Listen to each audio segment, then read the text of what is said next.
we must come together and unite as one family on this planet. And, really, love is the way, love is the answer.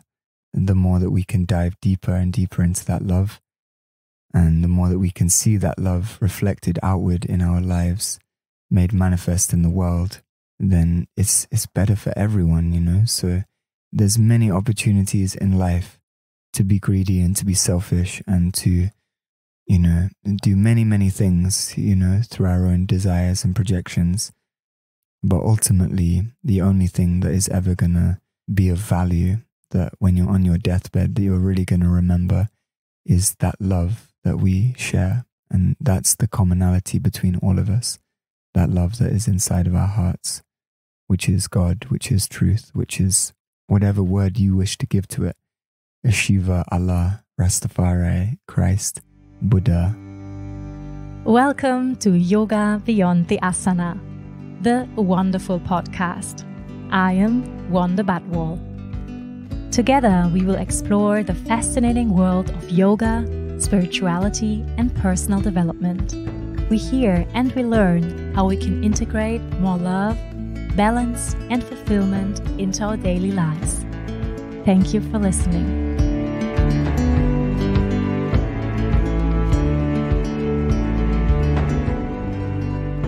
Hi, and welcome to this week's episode of Yoga Beyond the Asana, the Wandaful podcast. I'm so happy that you're here.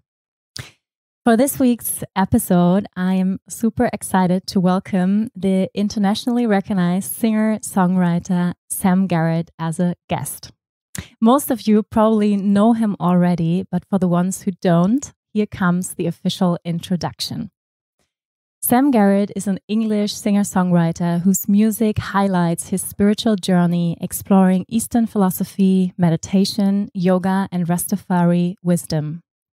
Coming from England, Sam taught himself playing the guitar as a kid and started playing in rock and punk bands in his youth. But his path was meant to go into a different direction. Sam went on a journey by himself to explore and find his way of playing music and making music. After being in an ashram in England in his early 20s, he realized that he doesn't want to be a musician in a commercial way, but to seek truth, seek for his inner self, being authentic and being real. Thankfully, he didn't stop being a musician for good, but realized that music was his calling and music his way of expression. Since then, he has released 3 LPs and several EPs and gives music to this world that uplifts, enlivens, and inspires the hearts and souls of people all over the world. We all know his songs like Higher Than the Mountains, We Are One, Mama, as well as the beautiful recordings from the satsangs of Mooji. I am very happy to welcome you today to this podcast. Hi, Sam Garrett. Hey, Wanda. Thank you so much for having me. Yay! So, an opening question I always love to ask guests on the show is, what moves you right now? Good question. What moves me right now? I have to just say life, being alive, and experiencing all the diversity of this life, but not from an entangled place, but experiencing all of this life from the stillness and the very heart of life. And I can't say any one particular thing. I could say I've just come back from Jamaica, so I'm still feeling the energy, the hum, the buzz of that journey and that experience within my being. But I just have to say, just to be alive, is in and of itself the blessing, the gift. So just to be alive is what makes me feel alive. Tell us a bit about your journey in Jamaica. How is the vibration there? How can we imagine it if we've never been there before? Yeah, very powerful. Jamaica is a very beautiful place. It's a very expressive place. Very open culture and people, and very loving, very warm. and there's also a lot of poverty in Jamaica. The system is set, in a certain way that doesn't really allow for a lot of opportunities, and a lot of the wealth is not distributed, in a fair way. But I have to say, even within that, even within those circumstances, because you hear a lot of things, I heard a lot of things, about Jamaica, be careful. And of course you have to be wise and you have to be careful in that way anywhere. But what I felt and what I found from the people and from this land is one love. And that's something that we've heard very often, one love. But when you really get to the heart and the meaning of that, it's very powerful. And that's what I experienced in Jamaica, was that I was really treated like a brother, like a friend, and family. That was the feeling. It was just one family, one people. And that was the message again and again and again, that it didn't matter what, skin color you have or where you were born.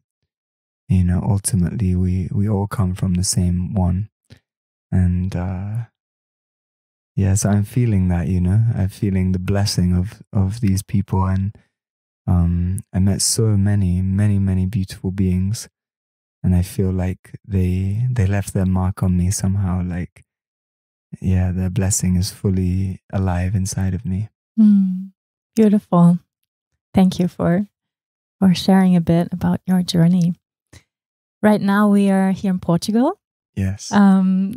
You were so kind to visit us. We're sitting right now here in our little tiny house, in our 30 square meter home. Most of the listeners know a little bit about my family, that we moved to Portugal 1 year ago. You moved to Portugal. Tell us a bit, like, what made you choose Portugal, and what do you love about living here? What brought you here? You're from England originally. You've traveled the world. Like, maybe you can share a bit, like, what brought you here. Yeah, absolutely. My spiritual teacher, Mooji, who you mentioned before, he lives here, and he's actually originally from Jamaica, but moved to England when he was 16. And that's where I met him. I met him in London at his small little flat in Brixton. And I came to know about Babaji through when I went to India, and he'd given satsang in India, in Rishikesh. But I never actually got to meet him then. But when I got back home to England, I started to watch many videos from him, and it touched my heart in such a profound way. And he was having a gathering at his house, and I was invited to go. And so that's where I met him for the first time. And my then partner at the time, she was pregnant with our daughter.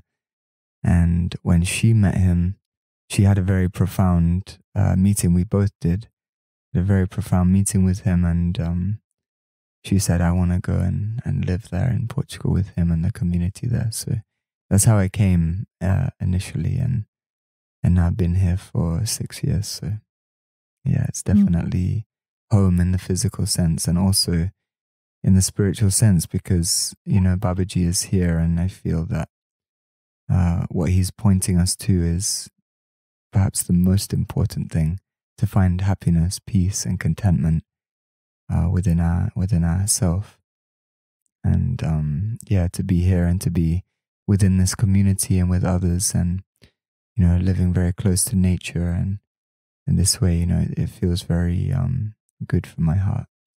So I'm very happy, and now to have a new friend here as well. Thank you. Yes, so happy as well. Maybe you can tell us a little bit about, as you mentioned before, your spiritual teacher, Mooji. I've mentioned him before a couple of times as well in this podcast, nice. in trainings, and quoted sayings of him and his wisdom. And maybe you can share a little bit about the student guru relationship, because I think there is still a lot of misconceptions around, like, what is a guru? what does it mean to live in an ashram? Yes, so maybe you can share a little bit. You said like you had a really powerful meeting when you met him first. Like, yes, maybe, and you can share a little bit about your relationship. Yeah, absolutely. Yeah, before I met Babaji, I was already, I think from when I was very young, I always had this sense of there's something more, that a life that was presented on the surface layer of things, within society and culture and what is expected, and you get a nice girlfriend, you get married, you buy a house, you get a good job, all these things. I knew that I didn't really want to go down this kind of path, Somehow my life from when I was younger, I was already contemplating life and existence and God. I felt very connected to God, what that meant for me. And, as I grew, like you mentioned in the intro, music was always around in my life, and I grew up playing in different like punk rock bands and things like this, So music was already I would say in a way, music was like my first guru, my first teacher, Music was a place where I could go and I felt at home, I felt comfortable, I felt content. And everything else just kind of vanished in that, like whenever I would play music, time would just dissolve and disappear. And just this, I came to see later that it's a form of meditation. But I didn't know that when I was a kid, I was just kind of doing it and it felt really, really alive and really fun. But then as I got older, I guess I started to disidentify from the culture that I grew up in. The culture that I grew up in England. I grew up in the countryside of England, really beautiful nature and very beautiful upbringing, but somehow each one, as they come into manifestation, has to taste conditioning. We each have to go through that stage of identifying with certain things and then ultimately coming to see that we're none of that, actually. So culture is a big one, and where we grow up naturally affects how we are. But I always felt so connected and in resonance with so many other cultures, Jamaica being one of them, because I went to Jamaica first when I was 16 with my family. And I was already into Bob Marley and reggae music, and Rastafari was already in my consciousness. And that was a really powerful experience going when I was 16, because it opened something in me to this expansiveness of life. It was no longer just my culture and my world, but it was like I tasted something that was just completely wild and free and so alive. And the nature and the food and the culture and the music, it really lit something up inside of me. So then going on, after some time, I started to read books. I would go to school and read books, and I was learning about Buddhism, and I started to get fascinated with Buddhism, Hinduism, all these different cultures from around the world. And, I came to know about meditation and yoga. And somehow my consciousness was just like drawn into these things, It was like I was being pulled somehow. And around that time, when I was 16, 17, my father had an awakening. So I was already being pulled in this direction. Then my dad went through a huge transformation within himself. Through reading the book, The Power of Now. And basically from that point on, my life became very much focused on what I would say God, spirituality in that way. More just, something became much more intimate within myself. I started to, just what I would say is feel God much more inside myself. So did your father share with you his awakening experience? Yeah, absolutely. It was like a oneness, like we were fully together in it. Because like I said before, then I'd already been kind of interested in practicing meditation and learning about all these different cultures and practices and ways. and reading a lot of things and watching videos about things. So then when this happened for my father, it was just more encouragement for me. It was just another recognition of, this is just the way somehow that I was just going. And me and my father at that time became very close, and still to this day. But in this time, there was a real meeting of what I would say of our soul connection, much more than a father-son relationship. We somehow just transcended everything, and all of those different roles and different things, they became less somehow or irrelevant to the deeper truth that we were experiencing within ourselves. And that just continued, like a snowball. It just kind of kept going and going and going. And then I started to come across teachers and different gurus from India, like Ramana Maharshi, Neem Karoli Baba. Yeah, all these different, great masters from India. And then I went to India actually, and that was a very powerful experience for me, a very, very deep dive, a deep journey. But that's where I came to know about Mooji. Actually, I went to India with this idea of I'm going to go and I'm going to meet my master. I'm going to go live in a cave. And because music at that point had become very, it became almost polluted somehow, because I was working with lots of different people that wanted to maybe see me go in a certain direction, in a more commercial direction, but my heart was just getting deeper and deeper into this love and this peace that I was feeling. And so my songs, naturally, they reflect my experience. And so at that time, I couldn't really sing the songs that I wanted to, because there was this feeling of, you need to kind of be like this. You need to sing about this, or you need to kind of fit into something that sells, that is commercial, that's a product. And so it became very loud for me, and I said, no, I'm not gonna go down this route. And so that's when I went to India. And when I got to India, my purpose for being there was really to get away from music and to just become like a sadhu, like a monk, and just leave everything. And I said goodbye to my family and friends, and I was never going to come home. I was just going to be there, and meet my master and live in a cave. But God and life had other plans for me. And I got very sick in India. And then when I left India, I got home and I found all these videos from Mooji on YouTube. And it was like everything I was looking for in India, I found in him on YouTube back home in England. So it was this funny thing of I went to India to find, my guru and live this life. And I got really sick. I left, got home, and then I actually found what I was looking for in India. And then some kind of, by grace, life brought us together, because,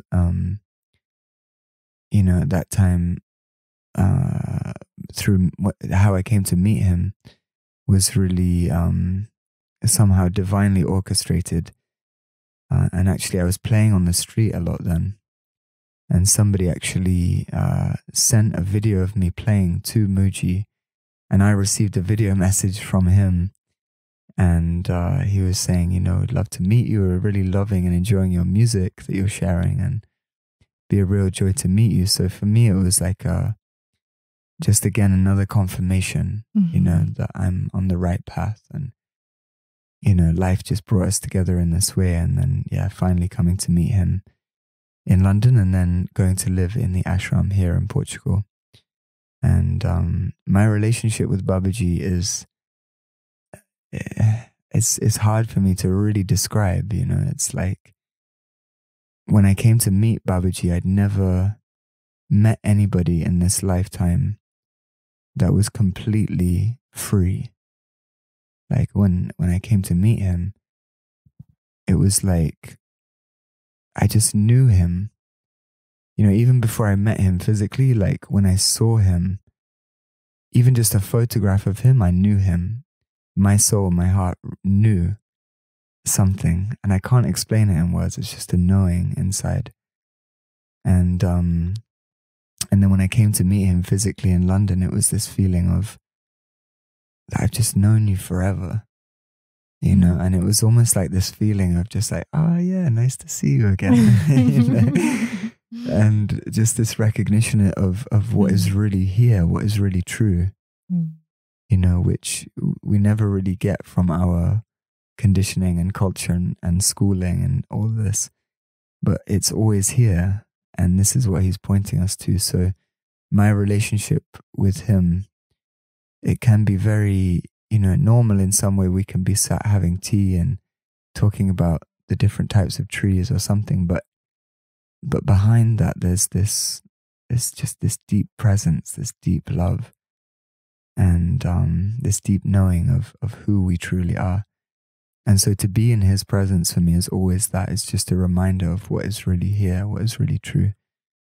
And yeah, it's hard for me to speak of because I don't know if there's words to really describe it. But yeah, it's very profound, very powerful, and he has changed my life in ways that, like I say, I can't really explain. But my life, it just could never continue the way it was, you know, before meeting him.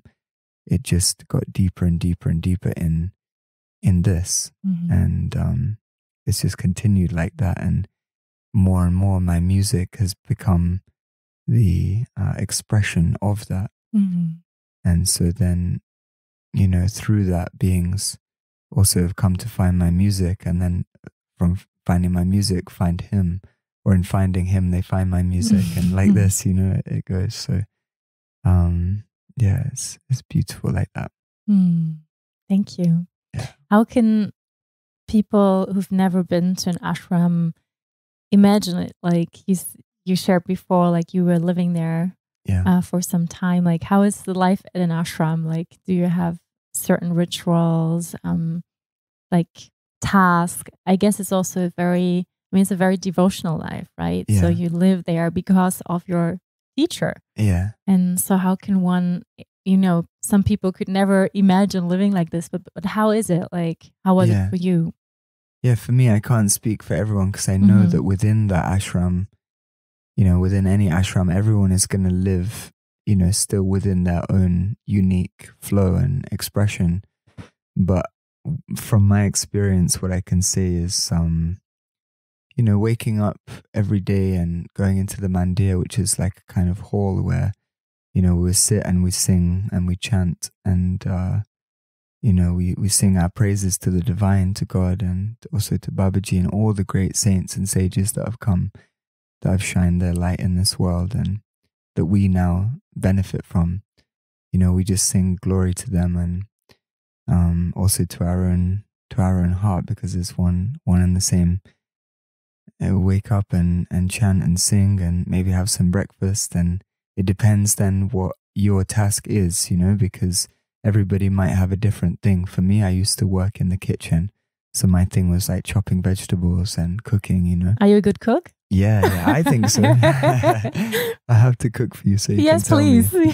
But I love cooking. Also, I always loved cooking because it was, again, like a meditation, a space where I could just, you know, fully just be and quiet. And so yeah, that was my thing. And then of course for me there was a lot of music because that's what I do, and there's a lot of musicians in Sahaja, so usually we'd get together and, you know, and sing a little bit, and usually there would be bhajans every week, so we would all, you know, rehearse, and then we come together and all sing together, and then it's very spontaneous, and Babaji is, you know, just kind of walking around and working on the land and doing different things that he's doing. But within that climate, there's always satsang happening. So somebody may come with a question or a doubt or something. And so then there's satsang happening all the time. And you're just kind of immersed in this energy field of love, you know, actually. And you're all there for, you know, the most beautiful thing that I can share about Sahaja is that before I went there, I didn't know anyone. And there was probably at that time maybe like 150 people around living in the ashram. And when I got to Sahaja, everybody was my family instantly. Like, it wasn't like I need to get to know you. It was just like instant soul family, you know, instant connection. And, you know, for me, I share that with everybody now, wherever I go in the world, and whoever I meet, I feel the same actually towards them. That we're all just part of this one Sangha, this one family. And, but yeah, life in the ashram is just very, very beautiful, very sweet, very simple, very humble. Simple life, you know, but very rich, very powerful in like you said, in the devotion and in the love that is shared there. Yeah, some of my favorite mantras are actually from the Mooji band, like from Omkara, Shivali.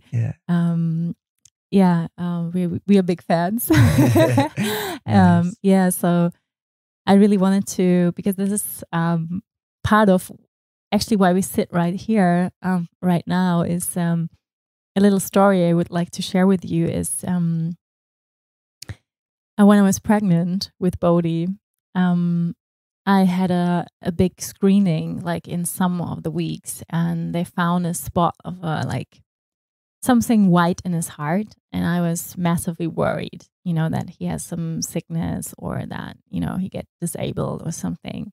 So that was like a big shock. And especially on that day, I had to sing, because I also sing mantra. I love mantra, and I had to sing with a, you know, it was like different musicians on a video call, like singing, sharing mantra.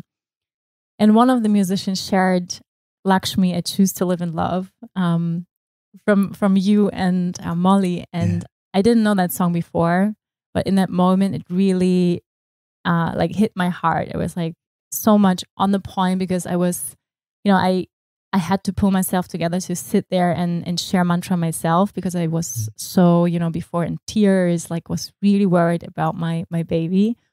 And then this mantra was shared about Lakshmi, and to choose to live in love, and, you know, not choose fear, and choose love over fear again and again. And then I was like, wow, I never heard that song before. And I researched, you know, that song. And by then it was not on Spotify. It was just in that, you know, video version on YouTube. And from that moment, and then I asked my partner, can you please write down the chords? Because I cannot hear them, but he can hear it. Like he can hear the chords. And he wrote me down the song. And from that day on, I played that song every day on my harmonium. And I sang it for Bodhi like every day. Yeah. And it became like my mantra for the whole pregnancy, actually. And he had to listen to it every day too. So thank you for that song. Yes. It's my favorite song from you. And it's and actually also the you know, I don't know if you know Temple of Fire from Shivali, that EP. It's also one of my favorites, and Bodhi listens to it as favorite sleeping music. And so it's like really, you know, interesting how we've been already connected through the music before we even met, you know. Yes. And before I even put you on my list to like wanting to invite you in my podcast, you know. So it's really funny that, you know, this relationship you were speaking before, like to your guru, you know, was like starting before you even met him, you know, like energetically, as we are all connected, you know. I was already like in that moment when I really fell in love with that song of yours, you know, already like sending out, you know, in your direction. Now you're here. It's so, like that. So thank you for being here. Yeah, that's how it works. Yes. And so you're really, that's how I perceive you, really devotional, a person, really, you know, really strong in your spiritual practice. And can you tell us a little bit about, I mean, you mentioned before, making music is your spiritual practice, but do you have like any like daily practice of yoga, meditation, like you do daily, something, or is it just like you sit down in the morning and just start playing and this is your practice, or do you have something else? Yeah, I don't have any one specific thing that I do every day in that way. I do different things on different days depending on how I feel, or just, you know, what the moment is calling for. But yeah, I love practicing yoga, and I also love surfing and skateboarding and music, of course. Sometimes playing football with some friends, and yeah, so many different ways. Also drumming, like I really love drumming and connecting to that heartbeat, to that rhythm.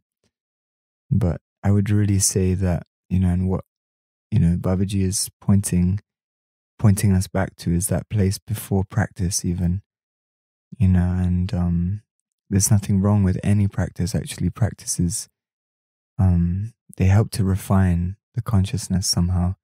They help us to, just become more quiet, to become more calm, and to really listen deeper to ourselves. But, ultimately, what we are is here before all practice, so I never like to really say to people that you need to do this or you need to do that, but really just to follow your heart, like whatever you resonate with, whatever feels alive for you. And I think sometimes we can have an idea in our minds of what is spiritual and what is not, but ultimately it's whatever is connecting you to the Most High, whatever connects you to that spirit of truth and love within your own self. I would just encourage everyone to follow that, whatever lifts you up, whatever lights you up, follow that, but ultimately come back to that place, before all experiences, before all practices, before anything that is already here, because there's a peace and a stillness and a freedom that is here and is inherent within every one of us. And yeah, I love to see beings just coming alive in that, to come alive in themselves, and in whatever way that may be, but I don't feel like it's there's necessarily any one way, for everyone. Each one must find what really resonates with their heart and to really follow that. Mm-hmm.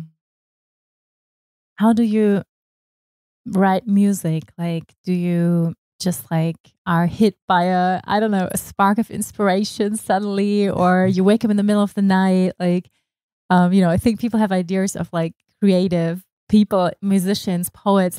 How is it for you? Because I think also everyone is different, right? And some people thrive in, when they are in solitude. Some people thrive when they are more with other people. How is it for you? Must something happen before, or something you go through, or Yeah. Music for me is life. So I don't have this one thing that I need in order to write a song. Mm-hmm. It's not if I draw the curtains and I light 3 candles and I stand on one leg for 10 minutes and it's not like that. It's very random, very spontaneous. And even just yesterday, I was in my next door neighbor's house, and they were all dancing and doing yoga, doing different things. And I was just playing I had this feeling I just want to play. Today, all I want to do is just play. Some days I don't play at all, but some days I just play from morning to night. I just want to play and sing. And yesterday was like that. I just came and, I hadn't played really for a couple of days or something. And then it just came really strongly. And maybe 2 songs came just yesterday, just ideas for songs, melodies. And usually that's how it comes. I would just sit with the guitar when I feel it's the moment. And I just pick the guitar and I just start playing whatever comes. It's not I never have this feeling like it's me doing it personally, but it's something of my universal self, my higher self, my true self is just coming through somehow. It's just expressing. It's coming from that place within. So it's not I really have to think about it or really try. There's no effort involved. It's the most natural thing. It's like having a cup of tea or just breathing, it's just comes very, very naturally. But yeah, there's not one specific way that I write. Usually I just pick up the guitar when I feel to and start playing, and a melody will come and I just sing. I don't know what I'm singing. I just start singing. And usually I get my phone, I just hit record and I leave my phone on the side, and then And then at some point I will listen back. When I listen back, then I get another wave of inspiration. And some of the words that I sang before, maybe they sound like the right words, but it's not actually the words. And then other words come. It can be like that, but it comes so spontaneous in each moment. It's different. It's never one way. It just can come in many, many different ways. So, yeah. Yeah, you said before, it's really effortless and it feels like breathing. And would you say this is like maybe a sign for what, the yogis also call your dharma, that it feels really effortless? Like, because I feel many people outside, around in the world are still, looking or trying to remember why they came here, right? And what would you say, like, are ways to remember, like, what is your dharma? I think many people have this question. Yeah, I believe that each one of us has a dharma in the world. My dharma is definitely music. Like I said, when I went to India, I had this idea of like, that's it, I'm done with music. Like my life before was all about music, and now it's like I'm not interested in that. I just want to seek oneness with God. That's all I want. But what I found was everywhere that I then traveled in India, somebody would just hand me a guitar and say, play us a song. And I was like, kind of all this resistance and like, I don't want to do it, like. And then as soon as I started playing the guitar, it was like the best feeling ever. It was just like my whole being lit up. And then I would open my eyes and everybody would just be staring at me, play another song. They didn't want me to stop playing. And I found that I didn't want to stop playing. And what I realized was that my dharma is not to run away from the world. My dharma is not to go and live somewhere in a cave away from civilization. But my dharma is to be in the world, to be of service in the world through my music. That my music is the way, is the vehicle to connect what is in my heart and spirit to the world, is to convey this message of love. And so that was what came in India. That's my dharma in the world. But I feel like each one of us has a higher dharma than that, because whatever we do in the world is still in time and it will change and ultimately will come to an end. This life and this body will come to an end. So for me, it's not my sole purpose. My sole purpose is really to know myself and be one with who I am. And from that place, my music comes. So there's a oneness in that also.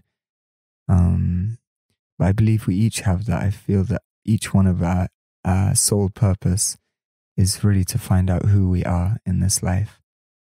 And then on top of that, we may have a work in the world that we do. But for me, that's secondary. For me, to know who we are is the most important, because from that place, whatever we do in the world will be of a different quality. You'll no longer be almost like a heavier presence moving around in the world, but more you carry the presence of God with you. And so you could be in a cinema selling tickets.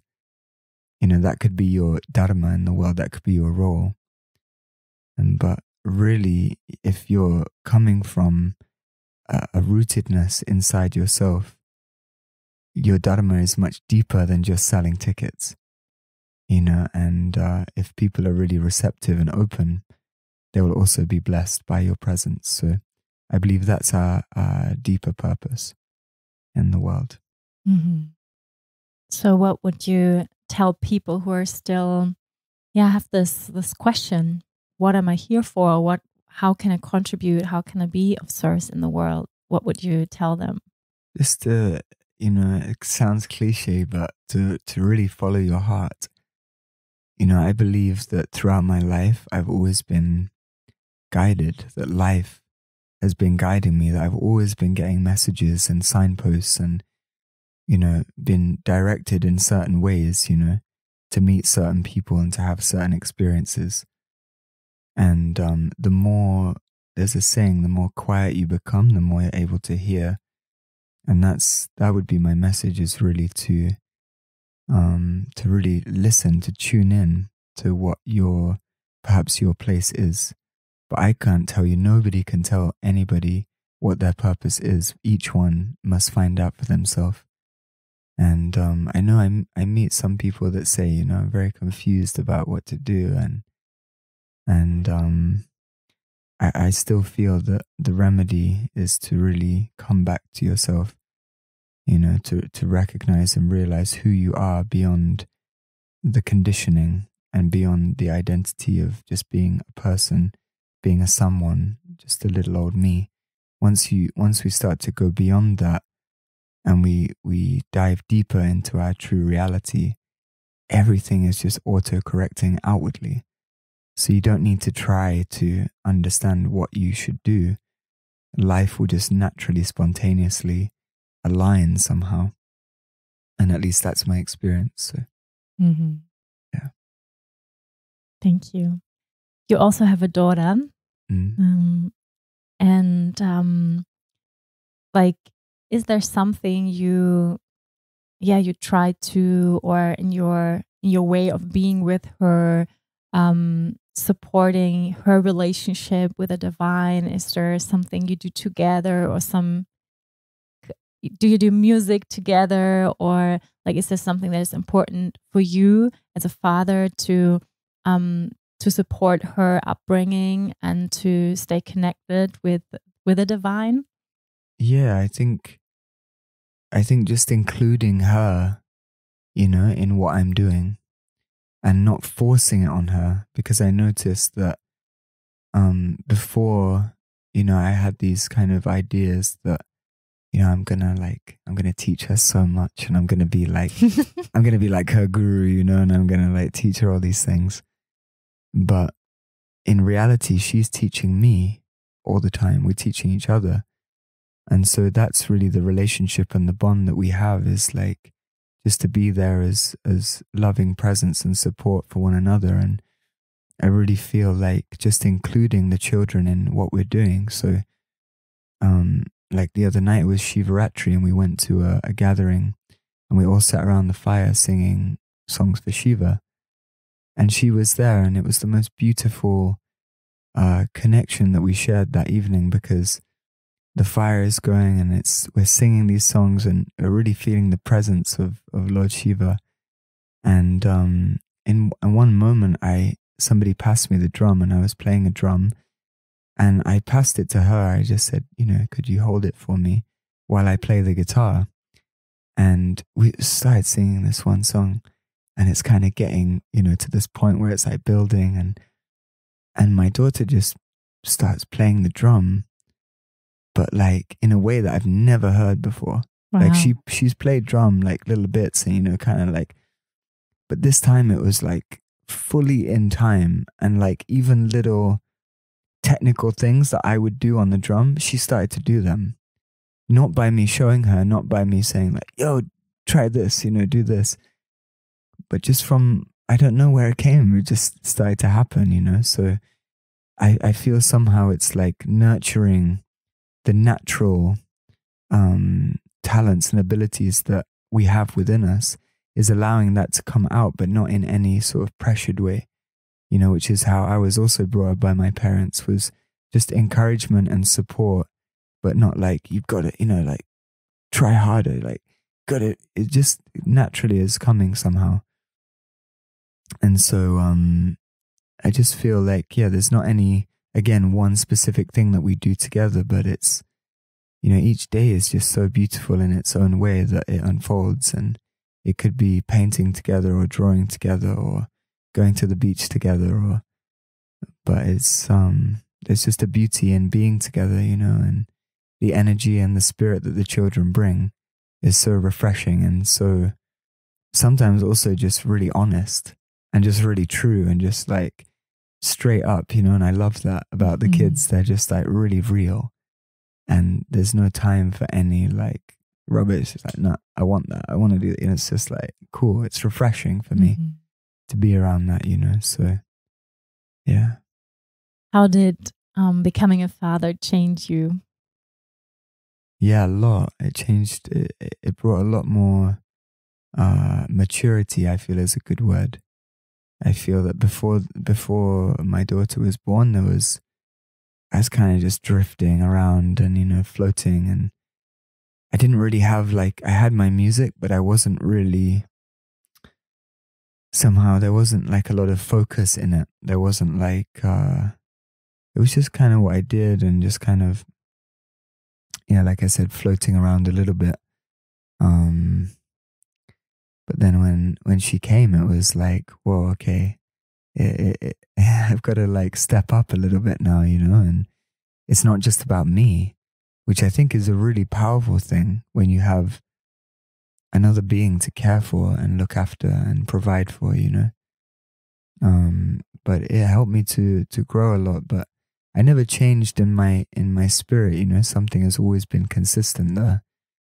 But yeah, it helped me to grow up, and also to even get more into my childish nature that is within me. I always had this childlike feeling inside, and I think when Maya came, it was like, yeah, just be more in that. Like, life is a play, life is a dance, like, and not to get too serious about anything, but just to live and to play and to laugh and to cry and all of it, just, and to have, to have a best friend, to have somebody that, it's like, I'm always with you, even if I'm not physically with you, like, we are always connected. And yeah, that love, I can't really, you can't really describe that love. It's not like anything else. It's like so powerful, so special, and so unique. Nobody will know what it is like for you as a mother to be connected, what that connection is like for you with Bodhi. It's so special, so unique. And even the moments, nobody will see those moments, but they're so special, so beautiful. And I cherish that, and it's just a joy to see her growing up with other kids in the community, and just to see her life flourishing, and to see her expressing, and to see her singing and dancing, and just encouraging her to be herself, not trying to influence her or put my thing onto her and say, now you've got to, just be into this kind of thing or that, but just whatever she loves and whatever she's into. And I know that will change all the time, as it does with all of us, but just, I think as long as we can be there to support and to, to let them know that, we're with you all the way. Yeah. Thank you so much. I was just tearing up over here. Yeah, because I know It's like a club. Yeah, it's true. It's true. No words can describe, no matter how many people tell you before. Yeah. This experience. Yeah. I have this thing that my mum, because, I was, I guess, quite a rebellious child, and always wanted to, like, stay out late and do all these things when I was a kid. And my mum would always worry about me, was always worrying about me. I used to say, Mum, like, you don't need to worry about me, like, I'm fine, And she always used to say, you'll understand one day you'll have children, you'll understand. And I don't think I worry as much as my mum, but, I remember the moment when my daughter was born, and I remember just that feeling of, I remember crying, and I remembered my mum in that moment saying those words to me. And I just had this feeling in my heart of like, I get it, I understand now, I know what you mean. But you can't understand, nobody can explain that bond, it's something very sacred and something to be cherished, for sure. Are there certain values or things that are important for you to teach your daughter? Yes, absolutely. I feel that those values are already there, actually, within her, but sometimes we can get corrupted by the world.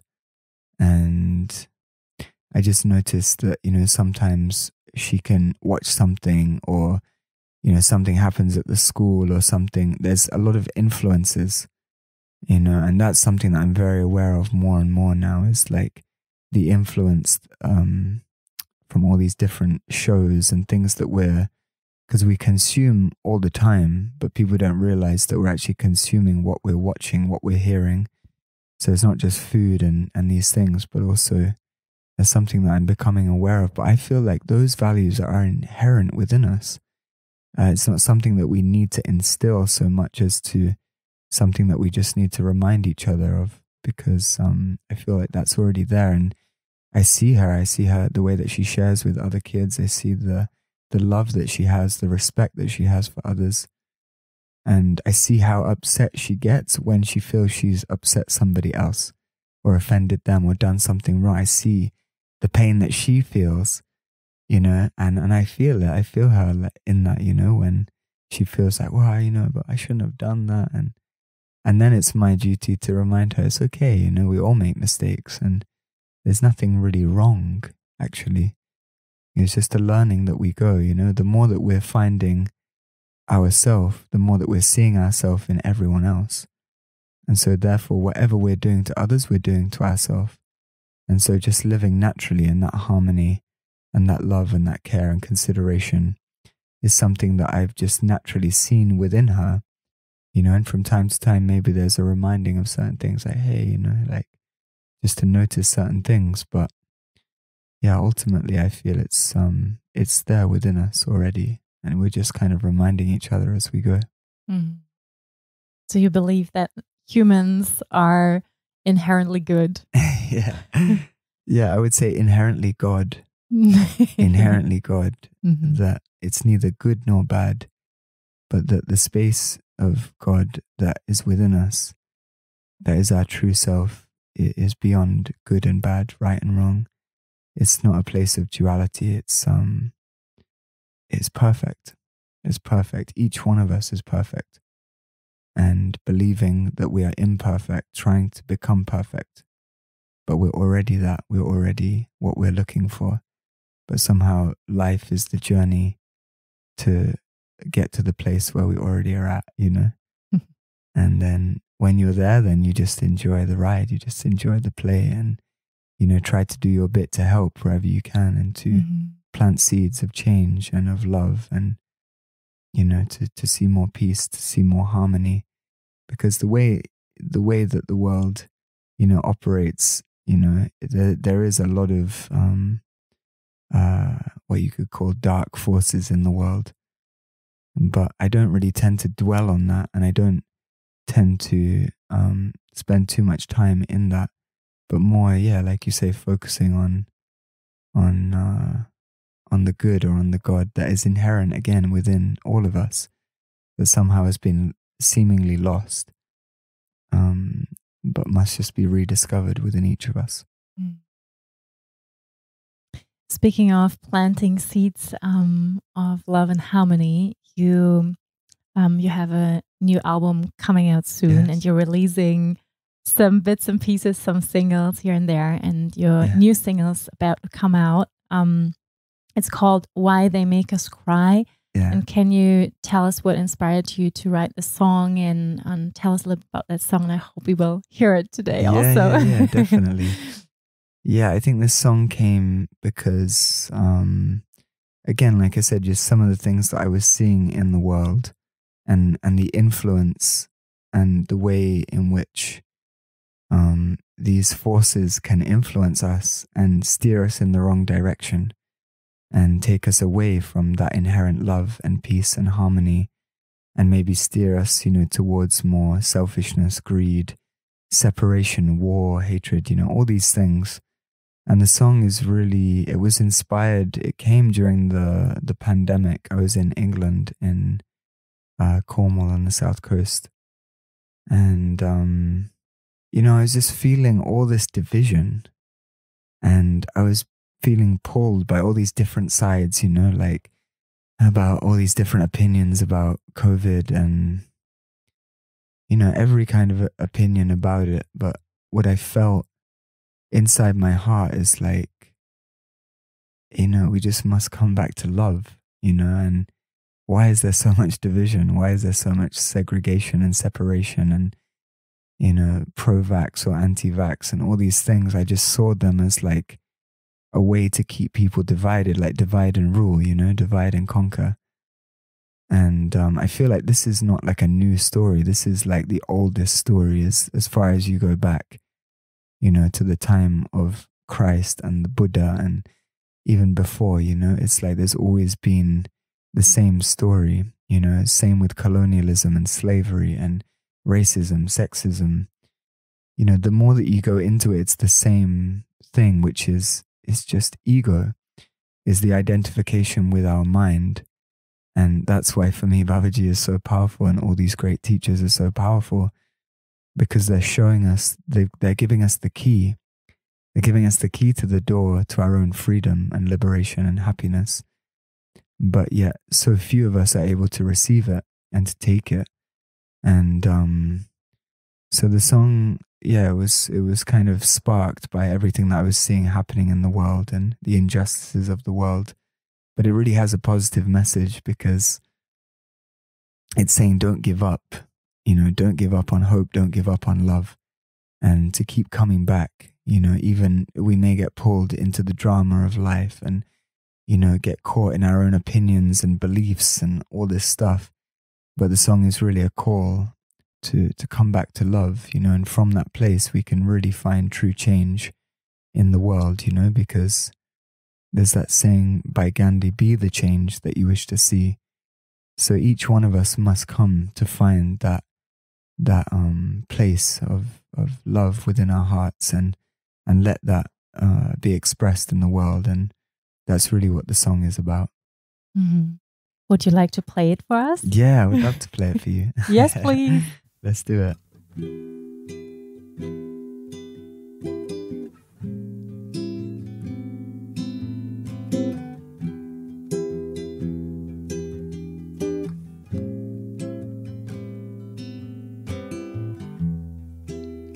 When will we wake up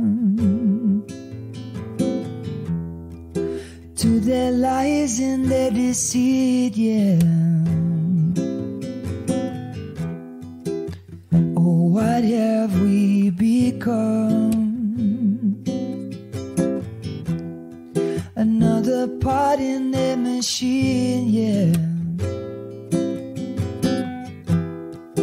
Was so long our hopeful days, they are spreading their disease, yeah. For no more can we paint our fate. They have broken our dreams, yeah.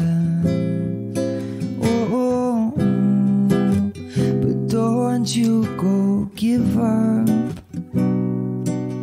Oh, your life, it has a meaning. Don't let your heart be stopped. No, it must continue beating. Yeah, yeah. Why they make us cry, oh? Why they make us cry? Ooh, ooh. Why they make us cry, oh? Well, I don't know, but I will go my way.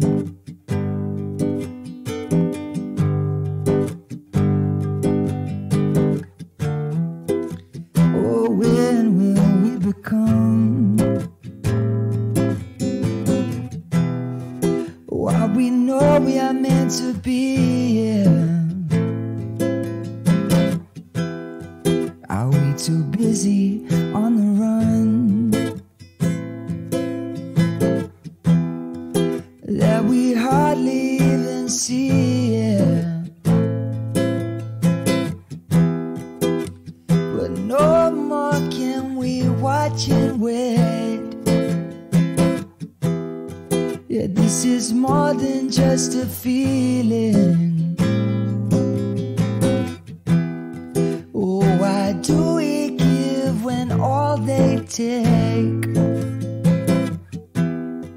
Well, whose media we believe in?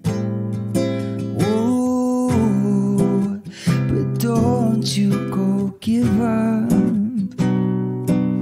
No, no, your life, it has a meaning. Yeah, yeah. Don't let your heart be stopped. No, no, it must continue beating. Yeah, yeah. Oh, yeah.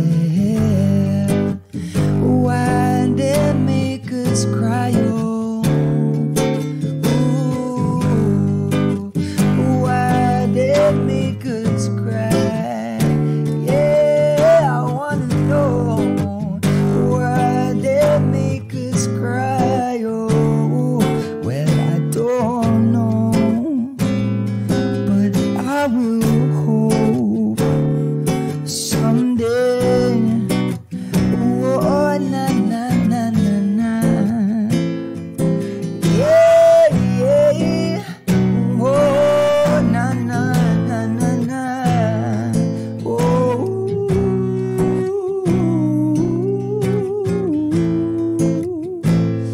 come my way. Oh, I say, don't you play that old game no more. Why they make us cry? Oh, oh, why they make us cry? Yeah, yeah. Why they make us cry? Oh, well, I don't know, but I will hope that we come to know. Oh, soon, someday.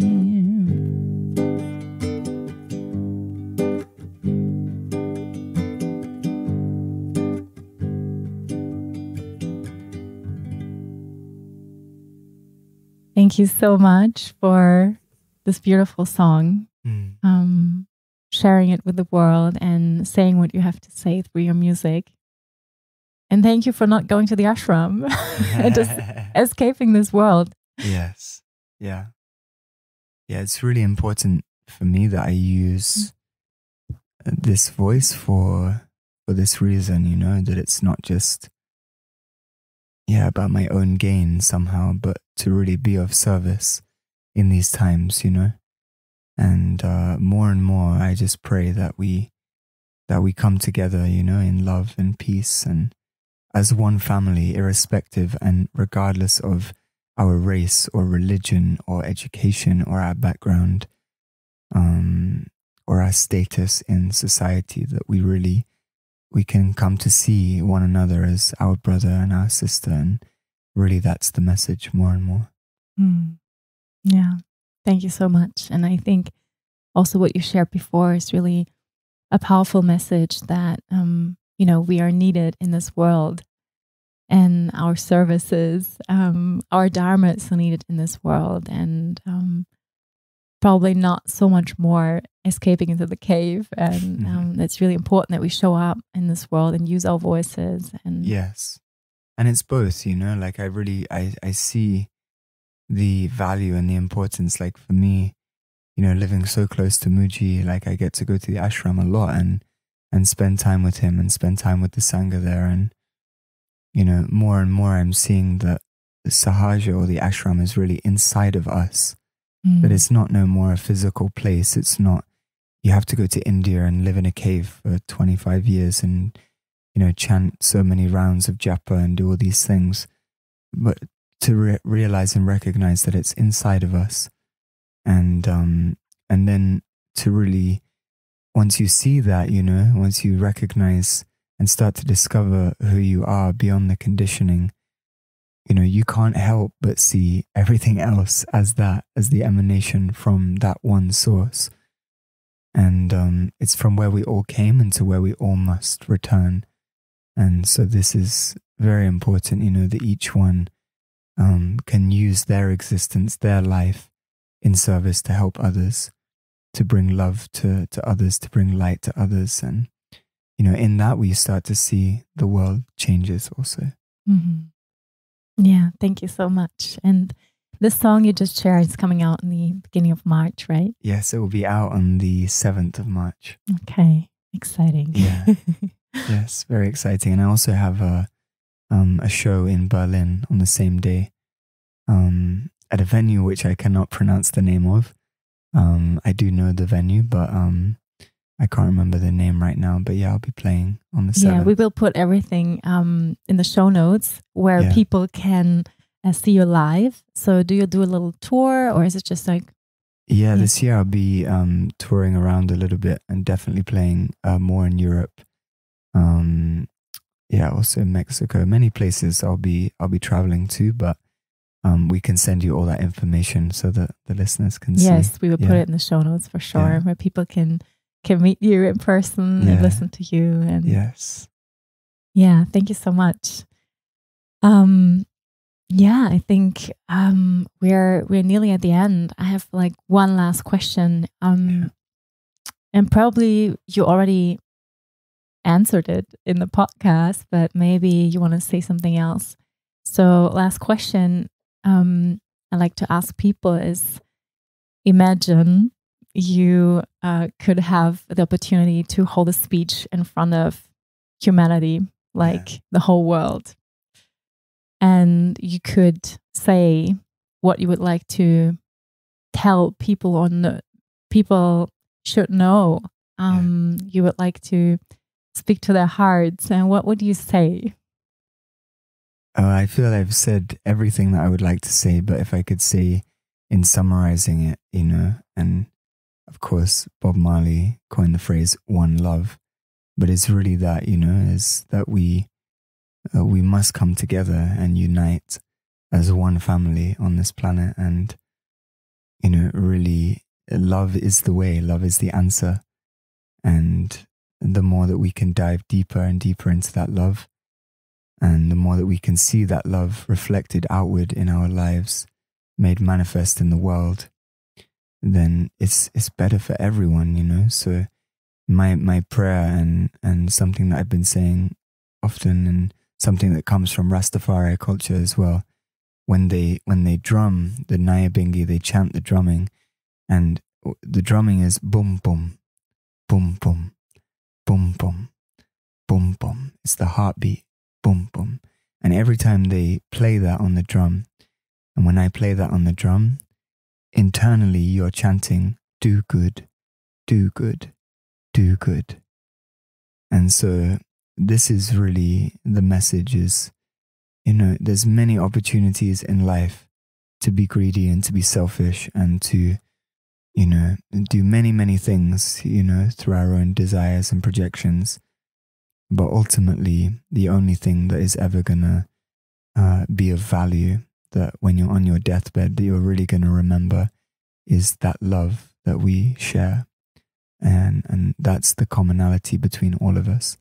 That love that is inside of our hearts, which is God, which is truth, which is whatever word you wish to give to it. Shiva, Allah, Rastafari, Christ, Buddha, any name you wish to give, but it is coming back to that love and that oneness, and more moving away from dogma, moving away from this way is the only way, and coming to recognize that there are multiplicity and a diversity of ways to exist and coexist on this planet. And now is the time to come together as one. Thank you so much for these very important words, I feel, and touching words. And thank you for your time, Sam. Thank you. It's been a real joy. I feel so blessed and honored to be here and to be in your home and to be welcomed by you. And it's a real blessing for me. So I want to thank you also, and just sending big love and blessing to all the listeners. And big hug to everyone. Thank you so much. Yeah, it was a real blessing and so much joy for me as well. Thank you also for playing for us today live here on the podcast. Give thanks. Yeah, and I hope to see you soon and join a concert of you myself and bring my little family. And definitely, I'll be playing in Portugal this year, so you must come. Yeah, we will. Okay, thank you everyone for listening. Thank you for your time and your presence, and please share this episode if you felt touched by it, if you felt there's value in it, or you want to send it to someone who might, need it right now. Please share it on social media. You can follow Sam and his journey and his music, and we will put all the important information in the show notes where you can see him playing live and his new album, his new single coming out soon. So stay in touch, and thank you for listening. Namaste. Thank you for tuning in and listening. If you like this episode, I would be super happy if you share this podcast with your friends and leave me a positive review on Apple iTunes. Because only with your support, this podcast can grow and inspire as many people as possible. Thank you for joining, and we hear us next week.